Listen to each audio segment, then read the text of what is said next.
La forme verticale de l'argument cosmologique est un peu plus difficile à comprendre, mais elle est plus puissante. Non seulement l'argument vertical montre que Dieu a dû provoquer la chaîne de cause au commencement, mais il montre qu'il doit toujours faire exister les choses en ce moment.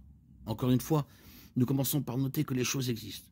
Ensuite, alors que nous avons souvent tendance à penser que l'existence est une propriété que les choses possèdent en quelque sorte, qu'une fois qu'une chose est créée, l'existence n'est qu'une partie de ce qu'elle est. Ce n'est pas le cas. Prenons le triangle. Nous pouvons définir un triangle comme la figure plane formée en reliant trois points qui ne sont pas en ligne droite par des segments de ligne droite. Remarquez ce qui ne fait pas partie de cette définition. L'existence. Cette définition d'un triangle serait valable même si aucun triangle n'existait.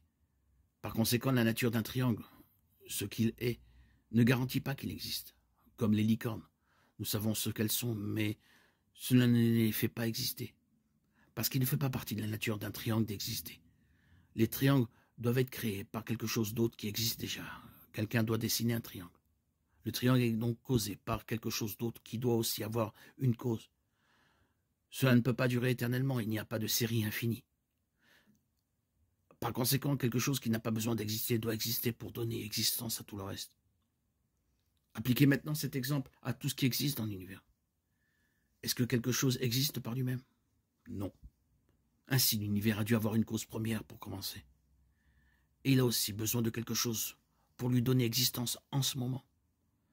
La seule chose qui n'aurait pas besoin d'exister est une chose qui existe par sa nature même. C'est l'existence. Cette chose existerait toujours, n'aurait pas de cause, n'aurait pas de commencement, n'aurait pas de limite, serait en dehors du temps et serait infinie. Cette chose est Dieu, le « je suis ». Exode 3,14. Les cieux racontent la gloire de Dieu et les nus en haut proclament l'ouvrage de ses mains. Un jour en révèle la parole à un autre jour, et une nuit en révèle la connaissance à une autre nuit. Psaume 19, 1, 2.